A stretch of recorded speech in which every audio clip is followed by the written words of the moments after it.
vous n'êtes pas sous l'influence du Saint-Esprit, vous êtes sous l'influence d'un autre esprit.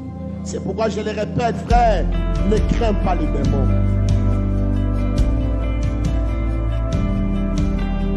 Même si tu vois l'activité démoniaque dans ta famille, sois calme. Cherche seulement à être attaché à Jésus. Si tu ne crains pas Dieu, les armes de Dieu deviendront inefficaces dans ta vie.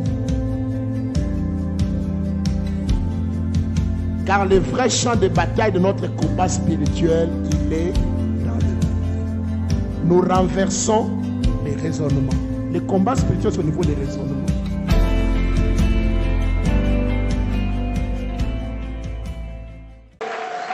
Alléluia. Les dieux de surprises agréables.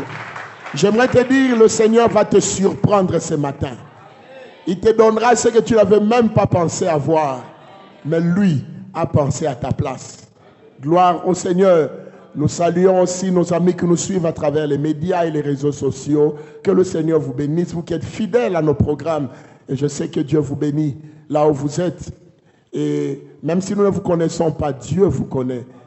Et Dieu connaît vos problèmes. Et Dieu y répond de manière parfaite. Que Dieu vous bénisse.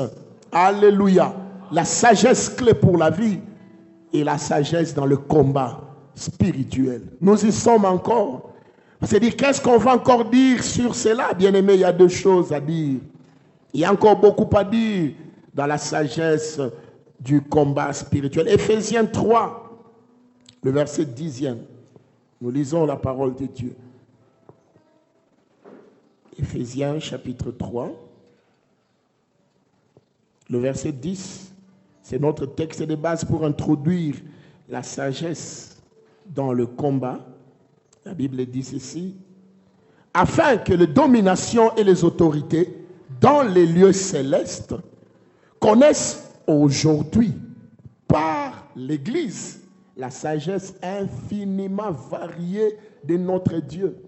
La mission de l'Église aujourd'hui, bien-aimés, c'est celle de faire connaître aux démons, au diable, aux puissances des ténèbres, la sagesse infinie et variée de notre Dieu. Pour dire que le diable peut avoir plusieurs stratégies, mais les stratégies du diable sont toujours limitées. Il y a un début et il y a une fin. Rappelez-vous, je vous ai dit que le diable est une créature. Il ne peut jamais s'opposer à un créateur. Dieu est le créateur. Satan n'est qu'une créature. Alléluia. Quoique le diable soit puissant, mais il est limité lorsque la puissance de Dieu entre en action. Il a des stratégies, c'est vrai, mais ces stratégies ont un début et une fin. Mais les stratégies de Dieu n'ont pas de commencement, ils n'ont pas de fin. Parce que Dieu existe de toute éternité. Alléluia. Donc, bien-aimés, Église, c'est toi et moi. Dans nos familles, dans notre pays, ici à Kasumbalesa, bien-aimés, il y a des puissances de ténèbres qui agissent. Et les puissances des ténèbres n'attendent que toi, Église, tu te lèves pour les renverser. Nous avons une mission de délivrance.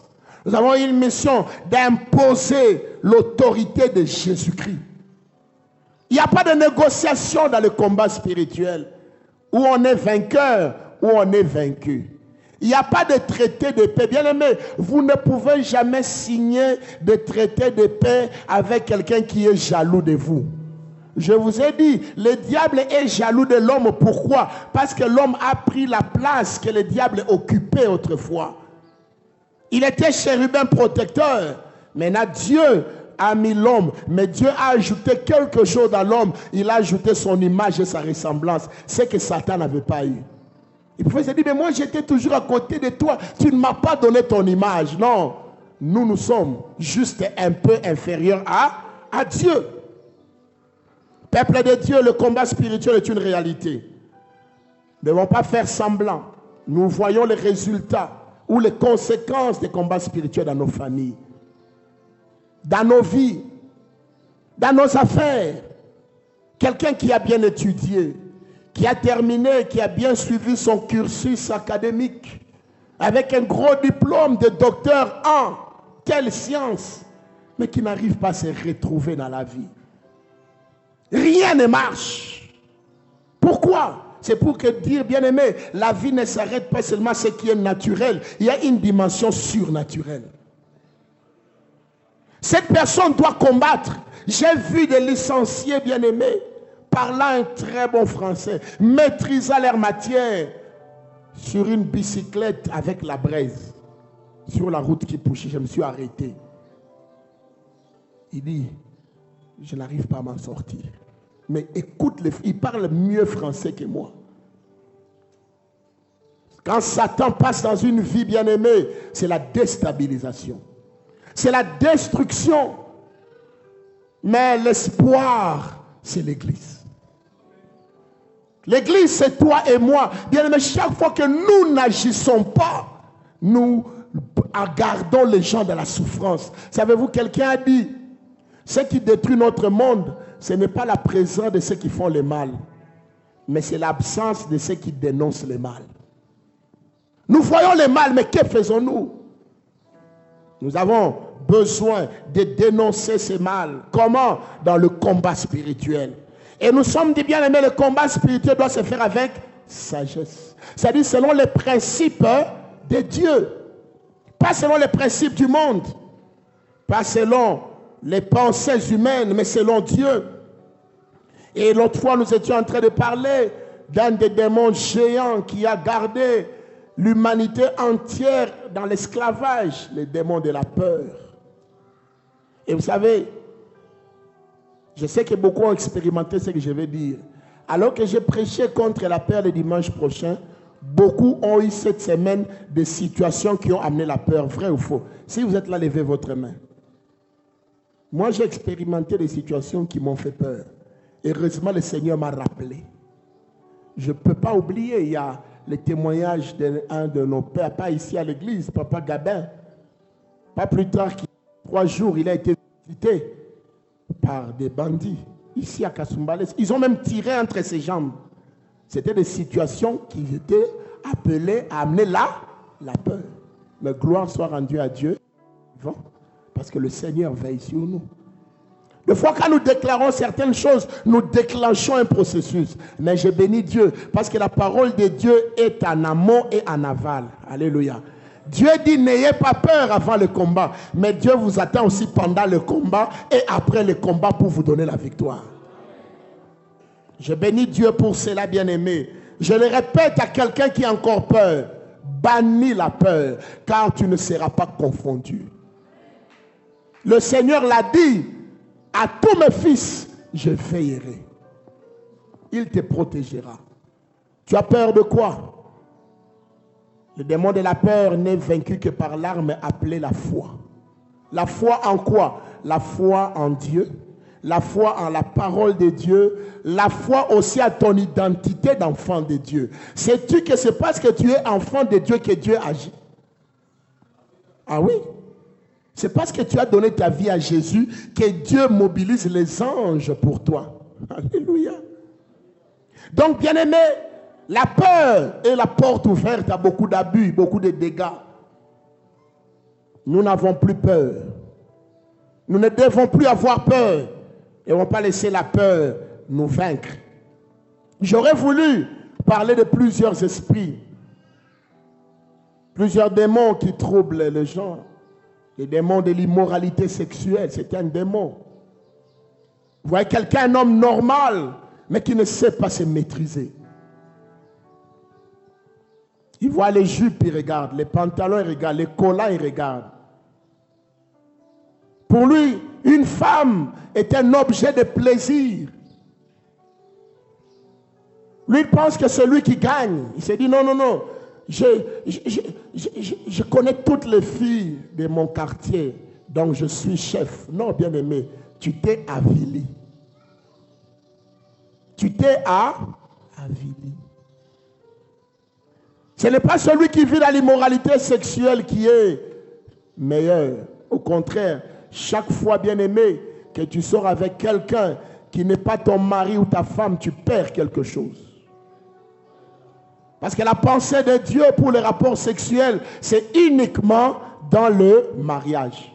Et chaque fois que nous le faisons en dehors du mariage, nous perdons quelque chose. La Bible dit, quelque autre péché qu'un homme commette, c'est en dehors du corps. Mais celui qui se livre à l'impudicité pêche contre son... Alors si on dit contre son propre corps, il y a des maladies liées à ça. Il y a des possessions démoniaques liées à ça. Il y a même des échecs. Oui, oui. Il y a des hommes, depuis qu'ils sont devenus infidèles, ils ont perdu leur travail, vrai ou faux? Tu faisais un bon commerce, tu t'es retrouvé en Tanzanie, tu es tombé avec une femme là-bas et tu as tout perdu. Tu pêches contre ton propre corps. Mais il n'y a pas que l'acte sexuel qui vient des désirs charnels. Il y a un démon qui vous pousse toujours à ne rechercher que ses plaisirs. Il y a un esprit derrière cela. Il y a aussi un esprit de pauvreté. Il y a un démon qui est chargé de veiller à ce que tu vives dans la pauvreté. Et vous savez, le démon de pauvreté donne même des arguments. Est-ce que tout le monde va s'enrichir? Pourquoi seulement toi tu es pauvre? Pourquoi tu te disqualifies? Oh, moi je pense que heureux les pauvres car ils hériteront le royaume des cieux. Oui, ces démons donnent des arguments aux gens pour vous maintenir dans ces liens. Et regardez, celui qui est poussé par l'esprit de pauvreté, il est accompagné aussi par l'esprit de paresse. Il n'aime pas travailler. Il est toujours là, bon, j'attends quand j'irai en Europe. Ici c'est bien, mais à Kin, oh là là.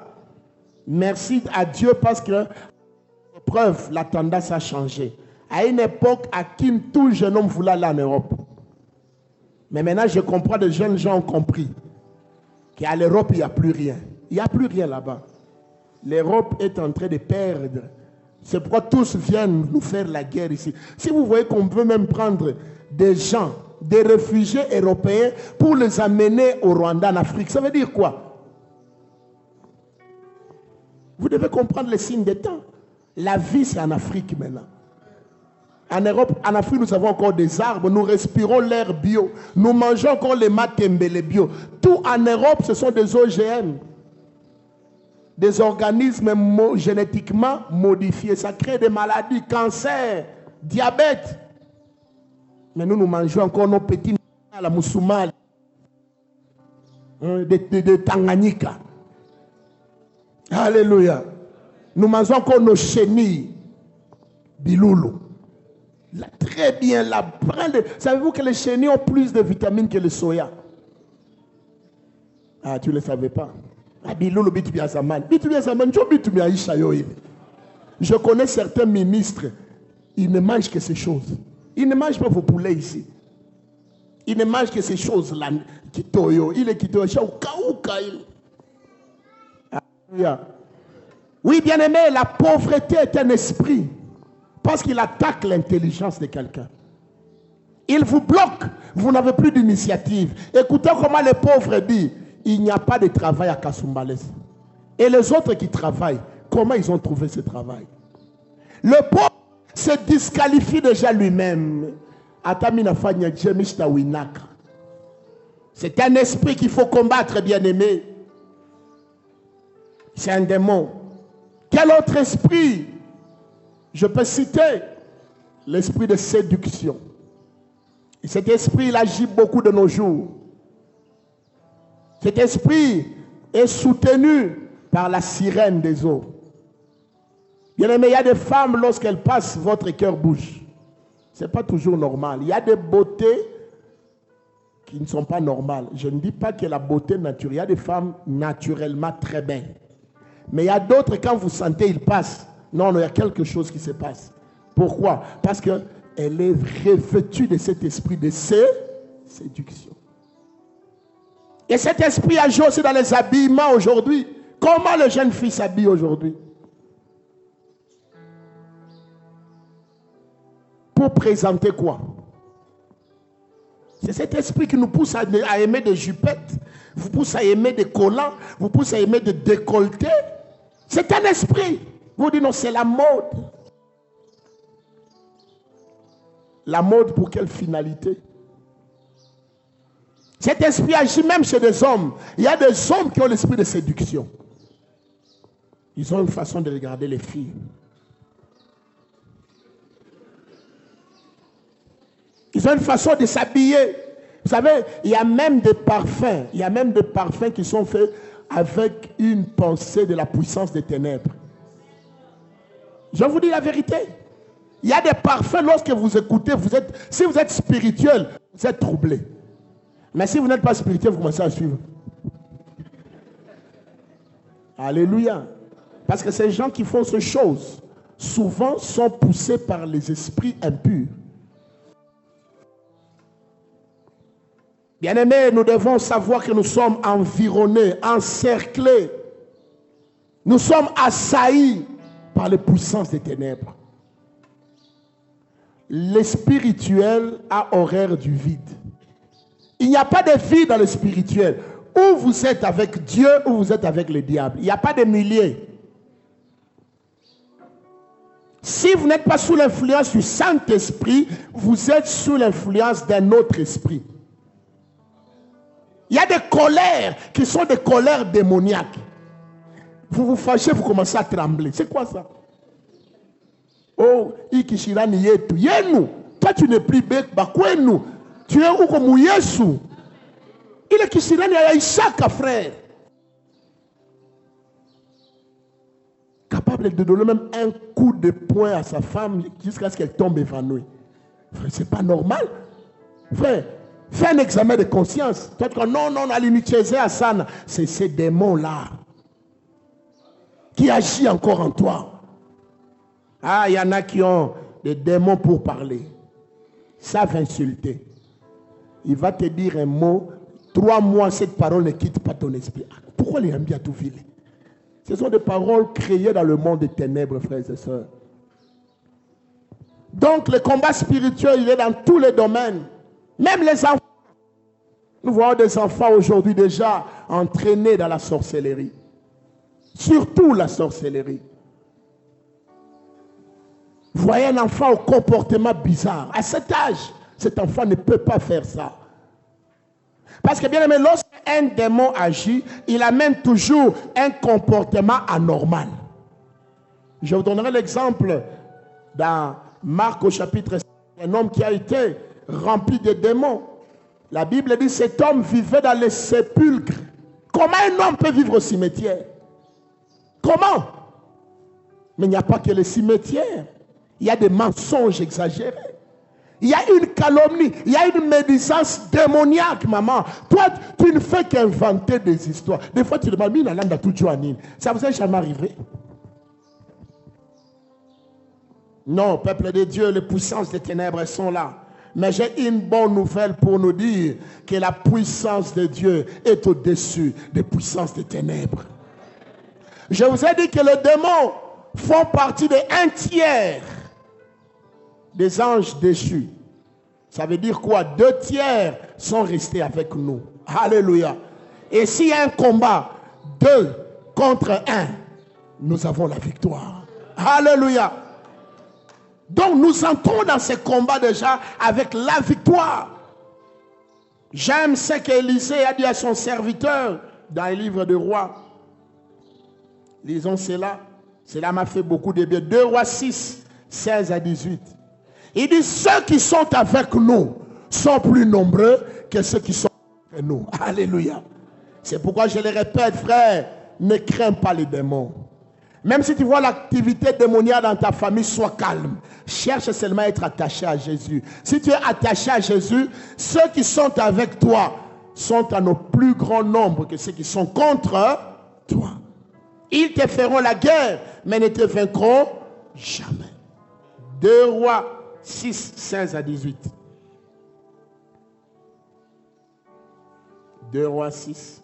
J'aimerais vous dire que la plupart des guerres que vous voyez dans l'Ancien Testament, c'est des images de combats spirituels.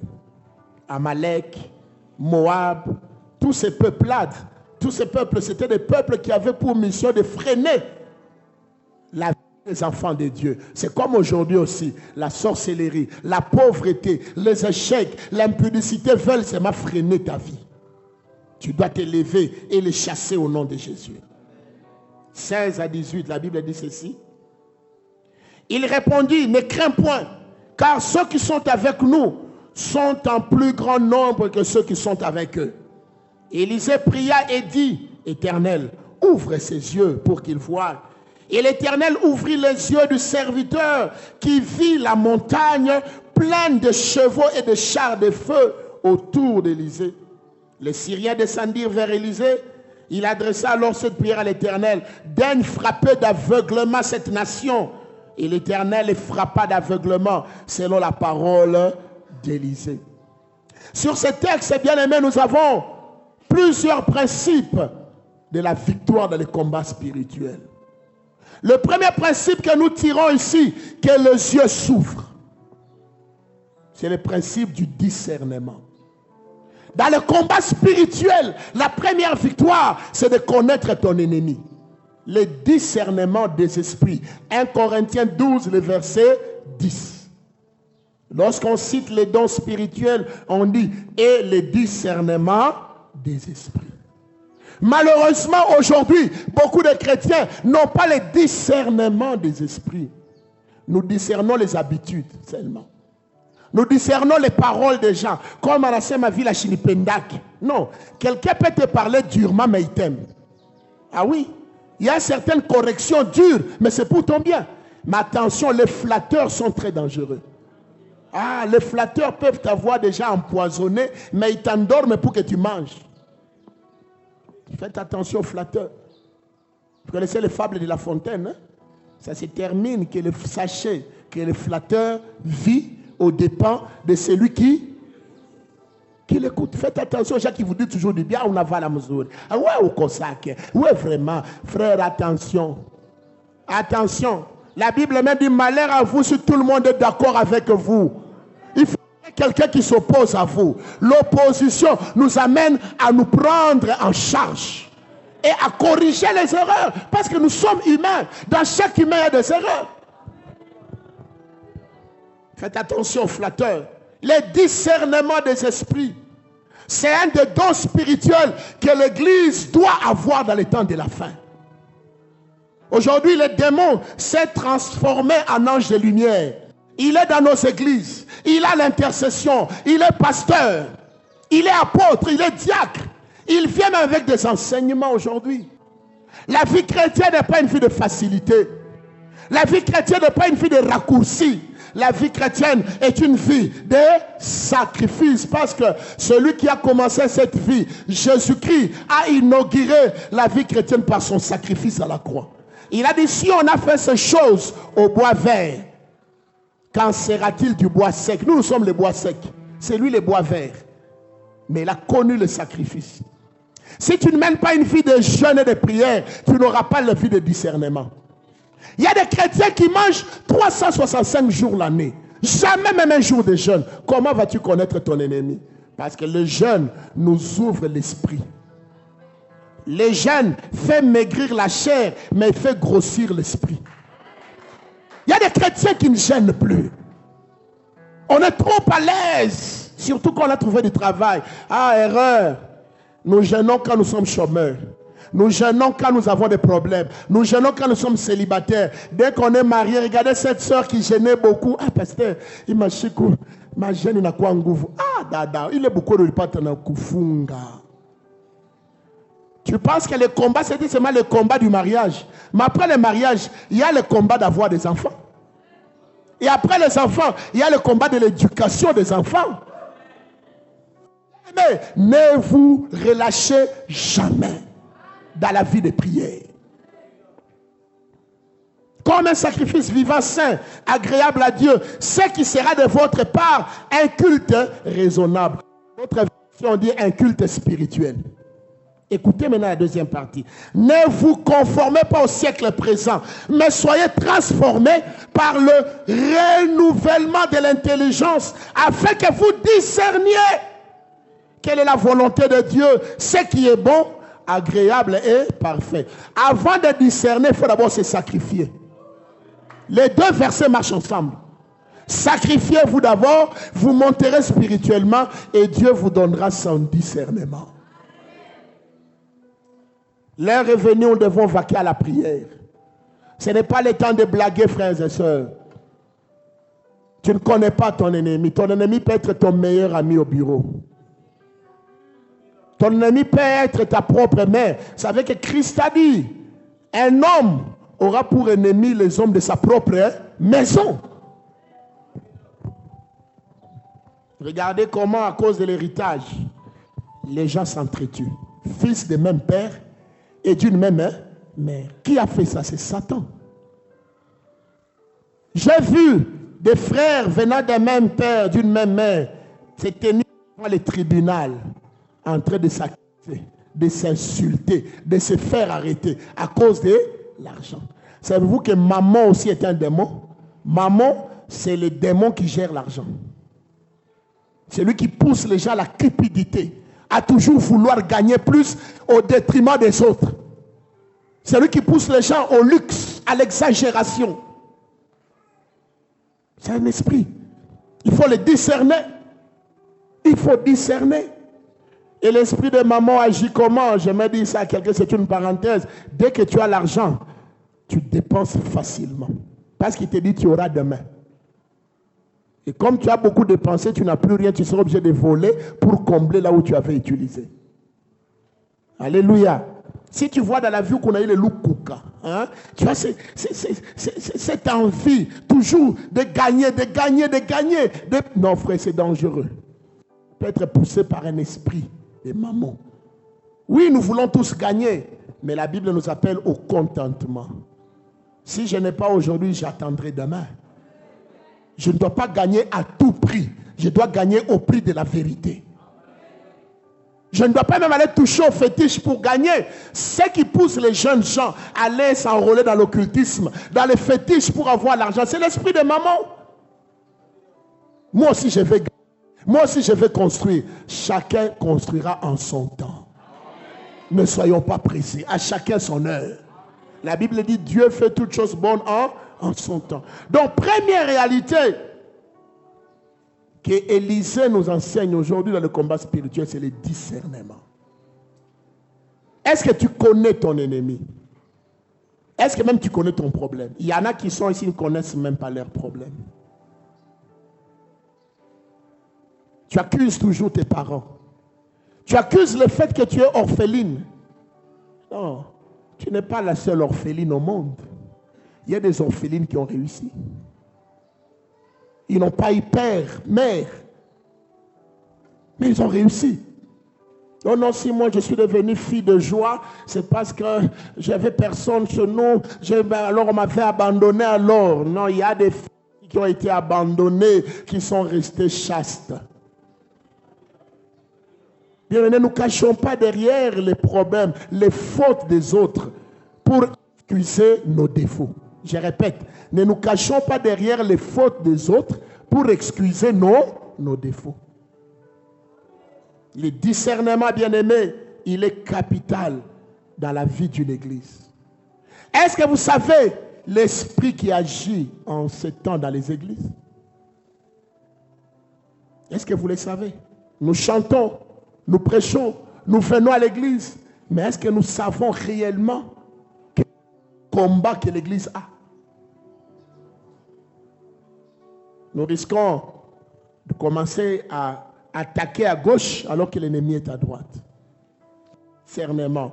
Pourquoi chez vous ça ne marche pas? Les discernements. Pourquoi papa et maman ont divorcé? Demande le discernement à Dieu. Pourquoi tout ce que tu as fait a échoué? Prends le temps de prier. Jérémie 33, le verset 3. Le Seigneur dit, invoque-moi, je te répondrai. Je te ferai connaître les choses cachées, les grandes choses que tu ne connais pas. Il y a des choses que tu ne connais pas, frère, qui font que ta vie n'évolue pas. Entre dans la prière, entre dans le jeûne, invoque le Seigneur, il va te répondre. Bien-aimé, il y a un temps, il faut s'arrêter et dire trop, c'est trop. Il y a un temps, il faut se révolter contre une situation qui ne marche pas. Pourquoi seulement vous? Pourquoi seulement votre famille? Pourquoi seulement vous devez pleurer? Est-ce que vous êtes seul péché plus que toute la terre? Est-ce que Dieu vous hait? La Bible nous montre que Dieu aime tous les hommes. Mais pourquoi chez vous, ça ne marche pas? Pourquoi seulement tes études compliquées? Pourquoi seulement toi? C'est les profs qui te font des problèmes. Ce sont tes feuilles d'examen qui disparaissent. Ce sont tes cotes qui n'existent pas. Pourquoi seulement toi? Pourquoi lorsque toi tu entres dans une entreprise, 2 mois après l'entreprise fait faillite? Pourquoi seulement toi? Pose-toi cette question aujourd'hui. Les discernements. Pourquoi tu as déjà fait 2 mariages qui n'ont pas marché? Et il y a un 3e mariage qui pointe à l'horizon, maman. Tu as même peur de t'engager. Est-ce que je ne veux pas connaître les mêmes situations? Mais pourquoi toi? Je connais des femmes, dès qu'elles ont été mariées une fois, elles sont restées dans les mariages jusqu'à la fin de leur vie. Frère, pourquoi toi seulement? À l'entreprise, c'est toi qui as eu des problèmes. Tu ne vas jamais en mission. Même les subalternes vont en mission. Tu diras, c'est le tribalisme. Bien-aimé, je vous dis, ne prenez pas les erreurs des autres comme des excuses.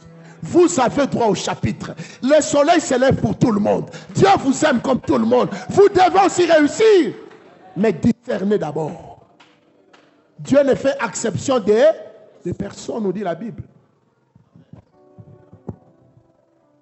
Que Dieu nous aide, bien aimé. Cette affaire de discernement est quelque chose de très, très important. L'Église aujourd'hui, arrêter d'abord de soigner notre apparence. Nous devons arrêter d'abord de rechercher des biens matériels. Il est temps de rechercher les spirituels. C'est là où se cache le diable. Il est temps de prendre femme et enfants à la maison. Nous entrons en retraite en famille. Nous voulons connaître qu'est-ce qui ne marche pas chez nous. La retraite n'est pas seulement l'église. Vous êtes une église.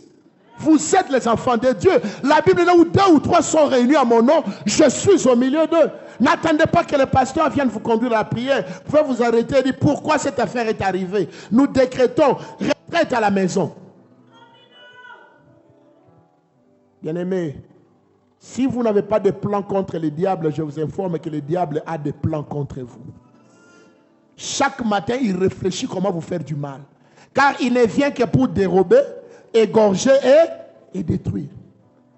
Pendant que tu dors, pendant que toi tu changes les chaînes de novelas, pendant que toi tu suis le match, pendant que toi tu es en train de prendre l'alcool, pendant que toi tu es en train de faire des bêtises dans un hôtel, le diable est en train de déstabiliser ta destinée. Et tu te réveilleras quand il sera trop tard. Je vais réveiller quelqu'un ce matin. Le combat spirituel est à la porte de ta maison. Lève-toi. Vous savez, il y a certaines personnes que nous enterrons. Ce n'était pas leur temps de mourir. Oui. Il y a des gens que le diable va vous arracher dans votre maison si vous ne vous levez pas dans la prière. Vous allez enterrer des enfants alors qu'ils n'étaient pas censés mourir. Trop de distractions dans l'église aujourd'hui. On joue trop avec l'église.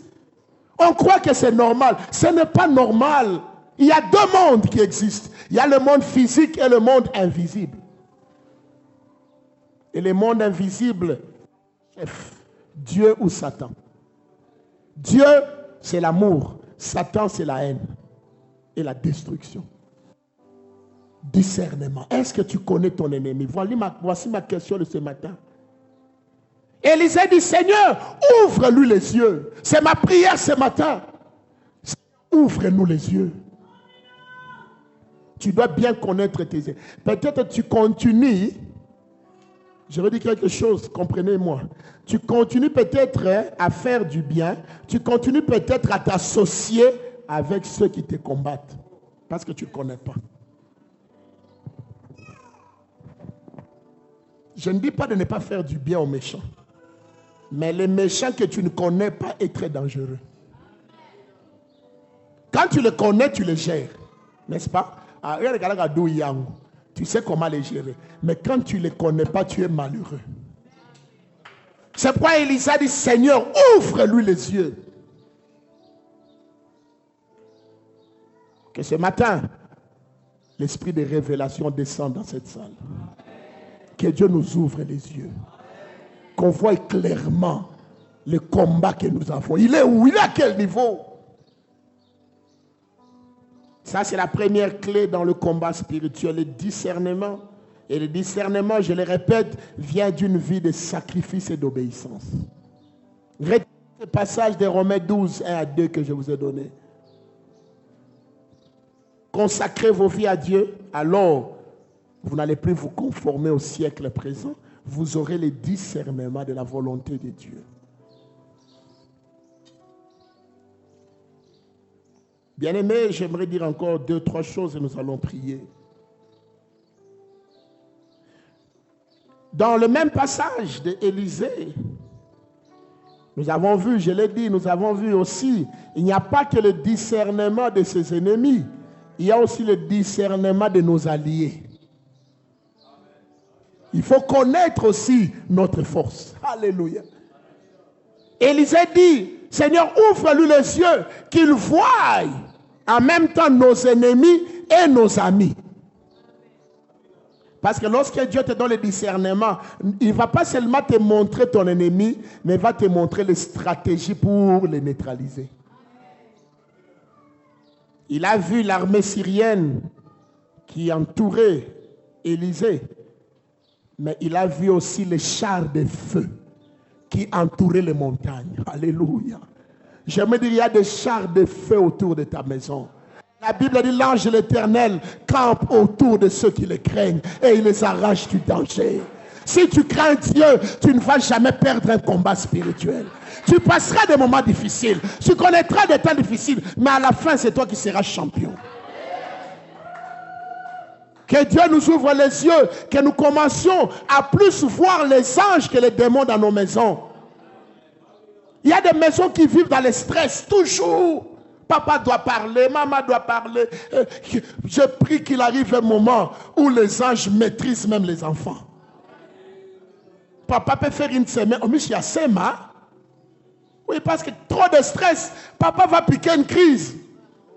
Et c'est vous les enfants qui serez la cause de sa mort. Parce qu'il y a un esprit de rébellion qui agit en vous. Que Dieu nous ouvre les yeux et que nous puissions voir les anges. Vous savez, moi, quand j'enseigne sur le combat spirituel, je n'aime pas beaucoup parler des démons. Nous sommes obligés d'en parler parce qu'il faut connaître notre ennemi. Mais j'aime beaucoup parler de Dieu et des anges. Alléluia. De parler de sa puissance, de son autorité, de sa gloire. Ceux qui sont avec nous sont en aussi grand nombre, supérieurs à ceux qui sont contre nous. Voilà pourquoi ne crains rien. Toi qui traverses des moments difficiles, tu as des situations que tu ne sais pas expliquer, reste ces moments. Dieu combattra pour toi. J'aimerais dire certaines choses, nous allons lire quelques textes sur les armes de notre combat. Éphésiens 6, 11 à 18. Quelles sont les armes que nous utilisons dans ce combat? Éphésiens 6, 11 à 18. Philippiens 2, 9 à 11. Marc 16, 17. Apocalypse 12, 11. Je répète. Éphésiens 6, 11 à 18. Philippiens 2, 9 à 11. Marc 16, 17. Apocalypse 12, le verset 11. Je ne sais pas si on est prêt, le passage. On peut lire Philippiens ensemble. Le texte là devant nous. Éphésiens 6, 11 à 18. Revêtez-vous de toutes les armes de Dieu, afin de pouvoir tenir ferme contre le risque du diable.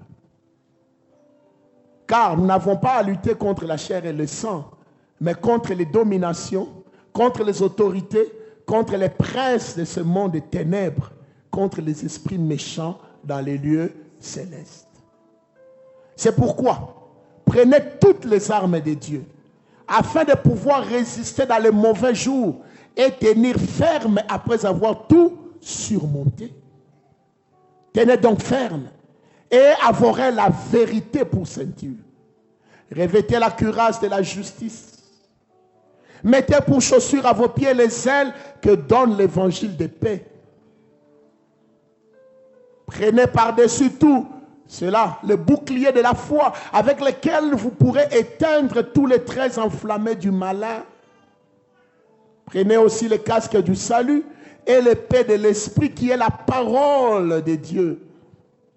Faites en tout temps par l'esprit toutes sortes de prières et de supplications. Veillez à cela avec une entière persévérance et priez pour tout le saint.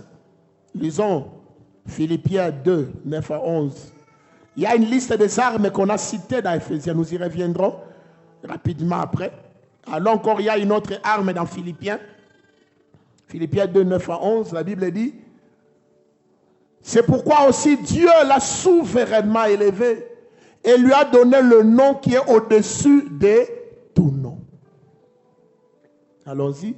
10. Afin qu'au nom de Jésus, tout genou fléchisse dans les cieux, sur la terre et sous la terre. Et que toute langue confesse que Jésus-Christ est Seigneur, à la gloire de Dieu le Père.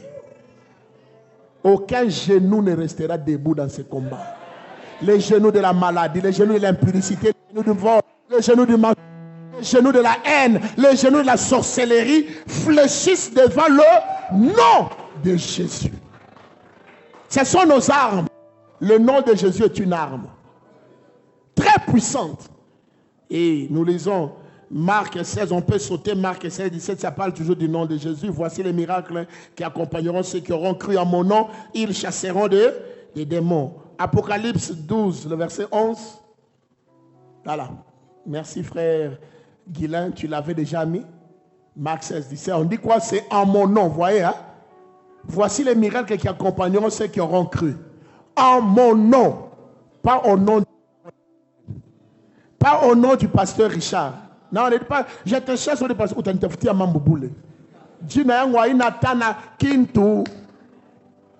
C'est en mon nom. C'est au nom de Jésus. Ils chasseront les démons. Mais maman, s'il y a un démon qui trouble ton enfant, mets-le là-bas. Au nom de Jésus, tu vas chasser ces démons. Si un démon commence à troubler ton mari, il commence à aller courir à gauche et à droite dans les hôtels, tu te lèves pendant qu'il dort. Au nom de Jésus, il ne sortira plus. Alléluia. Ils parleront de nouvelles langues. Nous avons dans Apocalypse 12, le verset 11, une autre arme.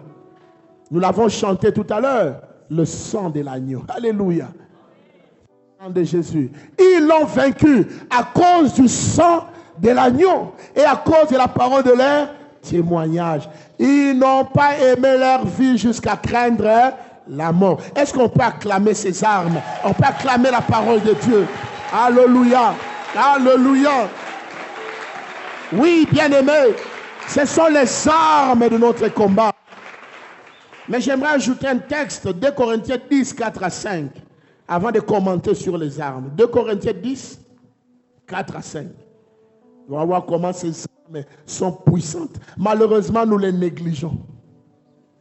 Les gens vont dans le combat spirituel. Oh, Satan, je prends la grenade. Il n'y a pas de grenade dans le combat spirituel. Oh, je prends la Kalachnikov. Dans le combat spirituel, le diable ne meurt pas avec les balles. Quelle distraction. Quelqu'un passe 4 heures du temps. J'ai pris la baïonnette. Je te crève les yeux. Satan n'a pas des yeux. Vous voyez comment les gens perdent le temps. Mais ils n'ont rien fait. Satan s'est moqué d'eux. Les vrais combats spirituels, nous allons les voir maintenant. Comment utiliser ces armes? C'est là où se trouve la vraie victoire. Ce n'est pas dans les cris. Au nom de Jésus, non. On peut être calme sans avoir parlé. Mais le nom de Jésus est efficace dans notre silence. Car les armes avec lesquelles nous combattons ne sont pas charnelles. Pourquoi vous prenez les grenades? Combat spirituel. J'ai pris l'obus. Quelqu'un dit, j'ai pris obus. Pouh! Et là, moi, quand je regarde les bras, je dis, ah, bon, Wangou, mon peuple est péri. Parce qu'il lui manque la connaissance. Et puis, ces gens-là transpirent. Hein? Marombi, quoi? Kafou. C'était charnel. Vous voyez, char. On dit les armes avec lesquelles nous combattons ne sont pas charnelles. C'est-à-dire elles n'existent pas dans ce monde physique. Mais elles sont puissantes par la vertu de Dieu pour renverser les forteresses. 5. Nous renversons les raisonnements et toute hauteur qui s'élève contre la connaissance de Dieu et nous amenons toute pensée captive à l'obéissance de Christ. Vous voyez, le vrai combat spirituel, c'est amener les pensées captives à l'obéissance de Christ. Vous, nous avons terminé par Philippiens 4:8 le dimanche passé pour dire que tout ce qui est bon, tout ce qui est pur, tout ce qui est vertueux soit l'objet de vos pensées. Le combat spirituel, c'est au niveau des pensées. Où est-ce que tu vas mettre le Kalachnikov dans les pensées? Où est-ce que tu vas mettre la bombe atomique dans les pensées? C'est un problème de... Voilà pourquoi Romains 12 nous dit que nous devons renouveler notre intelligence. Le combat spirituel, c'est le renouvellement de notre intelligence. Nous devons penser comme Dieu pense. Nous ne devons plus penser comme le monde le pense. J'aimerais dire, nous ne devons plus penser comme quand nous étions dans le monde. Nous devons penser comme des enfants de Dieu. C'est là la première pensée. Le discernement agit dans notre pensée. Elle nous pousse à découvrir ce qui se cache derrière la personne. Avant de commenter encore ces armes, je fais quelques commentaires ici. Premièrement, les armes viennent de Dieu. Ce ne sont pas des armes humaines. Ce ne sont pas des armes qu'on va vous enseigner dans un dojo. Oh, on fait ceci. Non. C'est votre communion personnelle avec le Seigneur. Mais quand j'enseigne ici, si vous-même vous ne mettez pas ça en pratique, ça n'aura pas d'effet dans votre vie. Le pasteur n'est pas un gourou qui fait des choses à la place de ses fidèles. Non, le pasteur n'est qu'un entraîneur qui montre à chacun quel rôle il doit jouer. Et si tu ne joues pas, tu continueras à souffrir. Moi, Dieu ne me demandera pas de compte. Je vous ai dit la vérité. À vous de mettre en pratique. Parce que le combat spirituel, c'est une affaire personnelle. C'est individuel. Alléluia. Deuxième vérité, le diable est faible. C'est pourquoi il utilise la ruse, la dissimulation, le camouflage. Il cherche à nous pousser à l'erreur pour nous avoir. C'est pourquoi nous ne devons pas nous tromper d'adversaire. Notre ennemi n'a pas la chair et le sang. Donc aucun humain ne doit être considéré comme notre ennemi. Bien-aimé, toi qui es dans le combat spirituel, tu as encore des ennemis? Le manque de pardon est un frein dans le combat spirituel. Je te dis la vérité, je répète, le manque de pardon, c'est un frein. Parce que lorsque le diable vient, il trouve la haine en toi. La haine est une arme de Satan. Il dit, ah, nous l'avons eu. Jésus dit, le prince de ce monde vient, mais il n'y a rien de lui en moi. Voilà la victoire sur Satan. Il s'était purifié tellement que le diable ne trouvait pas comment l'avoir. Mais toi, tu as encore la jalousie, la haine, la calomnie, la méchanceté, la colère. Comment vas-tu gagner dans ces combats, maman? Papa, tu envies les autres, tu critiques les autres qui sont élevés. Comment tu vas gagner? Nous sommes en train de parler de choses sérieuses. Je ne veux pas que vous perdiez votre temps en chassant au nom de Jésus, les démons restent. Moi, j'aimerais que lorsque vous allez vous mettre à chasser désormais, vous voyez des résultats. Des résultats plus rapides au nom de Jésus. Donc, considérez cela, bien-aimés, c'est un combat qui demande les disciples. Troisième vérité, dans ce combat, il y a deux grandes périodes ou deux grandes étapes. Le temps de combattre en repoussant les attaques et le temps de conserver notre victoire acquise. Le temps de l'offensive et le temps de la défensive. 2 Corinthiens 6, le verset 7 nous dit, les armes avec lesquelles nous combattons sont des armes offensives et défensive. Notre combat, c'est un combat où tu gagnes des victoires. Après avoir gagné des victoires, il faut consolider les victoires gagnées. Nous y reviendrons. Nous y reviendrons. Je fais juste quelques déclarations. Il y a le temps de résister et le temps de tenir ferme. Nous résistons pendant le combat. Nous tenons ferme quand tout va bien. Le mal avec beaucoup de chrétiens. Dans l'état de combat, ils sont éveillés. Mais le temps où Satan se calme un peu, il retombe dans la distraction. Et le diable revient encore plus méchant qu'avant. Nous combattons en temps de guerre et nous préparons la guerre en temps de paix. N'est-ce pas, on le dit? En temps de paix, nous préparons la guerre. Nous achetons des matériels, nous entraînons notre armée, nous leur donnons des soldes qu'il faut. Il ne faut pas commencer seulement à vous paniquer quand la guerre a commencé à envoyer les jeunes gens aller mourir pour rien. En temps de paix, c'est le meilleur moment de beaucoup prier. Quand tu deviens PDG, tu deviens ADG, ton compte en banque est en train de grandir, c'est le moment de pleurer devant des mungu ni chunge ni shianguke. C'est le temps de tenir ferme, parce que les mauvais jours viendront. Éphésiens nous dit qu'il y a des mauvais jours. Le temps des mauvais jours et le temps de tout surmonter. Il y a 2 étapes dans le combat spirituel. Ne combattez pas seulement pour avoir ce que vous voulez, mais combattez surtout pour conserver ce que vous êtes. Vous êtes des enfants de Dieu. Votre identité est plus importante que votre capacité. Je le répète, votre identité est plus importante que votre capacité. Je préfère rester chrétien qu'avoir l'argent. Ce que je n'est pas plus important que ce que je suis. Dans le combat spirituel, c'est d'abord ce que je suis. Nous amenons tout raisonnement captif à l'obéissance de... Tant que tu obéis à Christ, tu as déjà renversé les forteresses. Alléluia. Quatrièmement, qu'est-ce que nous pouvons dire encore sur ces armes? Toutes ces armes sont liées à la sanctification et à la soumission à Dieu. La soumission au Seigneur Jésus-Christ. Lisons Jacques 4, le verset 7. Tout ça, c'est l'explication de ces armes que nous venons de citer. La parole de Dieu, la foi, la justice, les ailes, le nom de Jésus, le sang de Jésus. Toutes ces armes sont agissantes dans le cadre de la crainte de Dieu. Si tu ne crains pas Dieu, les armes de Dieu deviendront inefficaces dans ta vie. Vous savez, pendant que je préparais ce message, j'avais la pensée de Géasi. Vous connaissez Géasi?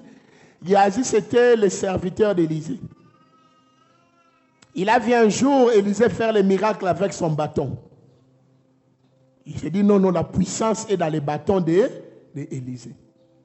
Lorsque l'enfant de la Sunamite était mort, Élisée envoie Géasi avec son bâton.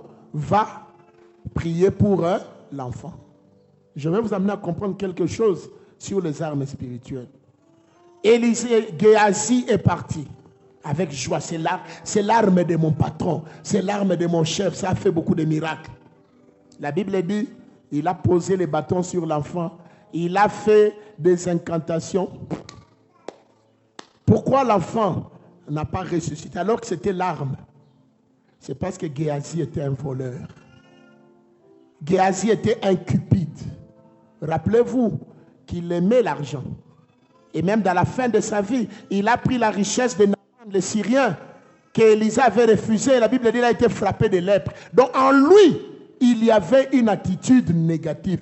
Il n'avait pas amené ses pensées captives à l'obéissance de Christ. J'aimerais déclarer ceci. Le nom de Jésus, le sang de Jésus n'a pas de puissance dans la vie d'un chrétien qui vit dans les péchés. Même si tu ne dis pas amen, c'est la vérité. Ce n'est pas une formule magique. Au nom de Jésus, non, ce n'est pas une formule magique. Il faut que le nom que tu prononces et la vie que tu mènes soient en accord. C'est pourquoi nous avons dit, nous amenons toutes les pensées captives à l'obéissance de Christ. Toutes ces armes agissent. Aujourd'hui, même les occultistes citent le nom de Jésus. Les prostituées qui vont sortir la nuit, ils prient. Au nom de Jésus, Seigneur, donne-moi les marchés. Les marchés, ça veut dire quoi? Fais tomber les hommes d'autrui, n'est-ce pas? Dieu va y répondre à une telle prière. Les voleurs qu'on veut arrêter, sans effet, au nom de Jésus. Un voleur qui fuit, dit au nom de Jésus sans effet. Bouge. Bon, on va te protéger, mon bouge. Ceci me rappelle une chose. Il y a un moment là,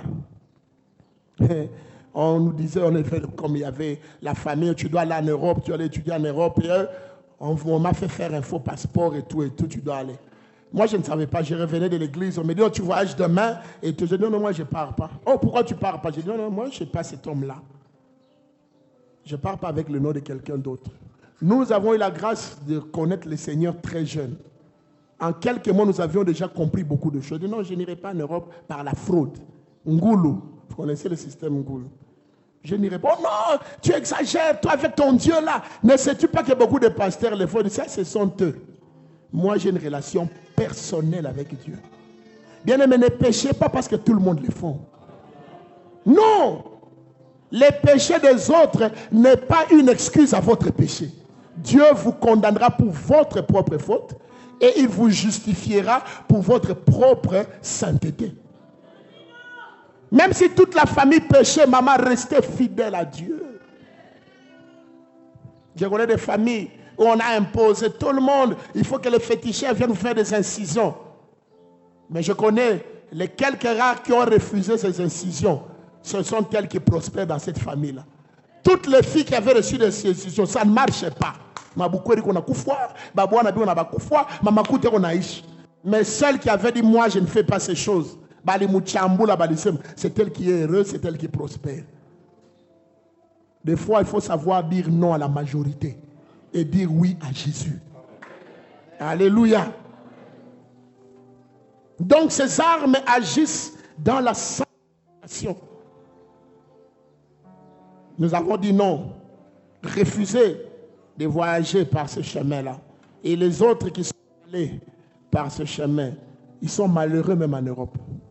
J'ai mes frères qui sont malheureux, mais en Europe, malheureux. Qui vous dit qu'en Europe, tout le monde est heureux? La joie, c'est être dans la paix avec Dieu. La paix est mieux que tout, frère. Donc, bien aimés, ces armes agissent dans la sanctification. 5e point. Notre victoire dépend en grande partie de la maîtrise de nos pensées. Je répète, notre victoire, ça c'est l'une des 5 étapes dans ces combats. Notre victoire dépend en grande partie de la maîtrise de nos pensées. Car le vrai champ de bataille de notre combat spirituel, il est dans le pensée.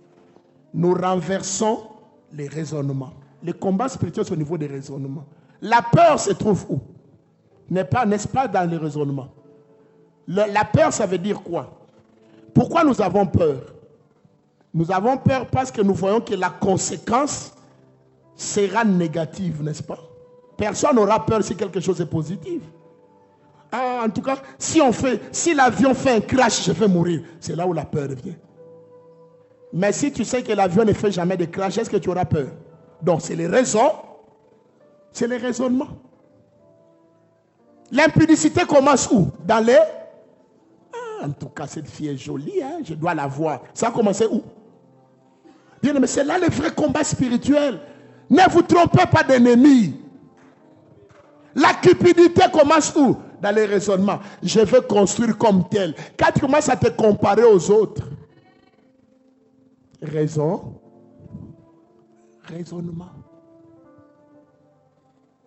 L'escroquerie commence où? Dans les raisonnements. Comme je vois papa, Laurent ces jours-ci, il doit avoir l'argent. Donc, comment je peux sortir l'argent? Il aime des choses comme ça. Papa, il n'a pas ma Bible, moi ma version Assas. Comme il aime la Bible. Vous savez, les escrocs utilisent le champ de notre vie.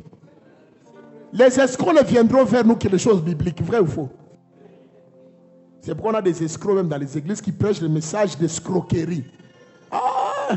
Christ va choper ma prophétie, ma prophétie, escroc spirituel. Nous ne vendons pas les grâces de Dieu, frère. Les grâces de Dieu se donnent gratuitement. Et si vous bénissez l'homme de Dieu, faites-le volontairement. Pas parce qu'on vous a imposé. Toute imposition devient du vol et de la rapine.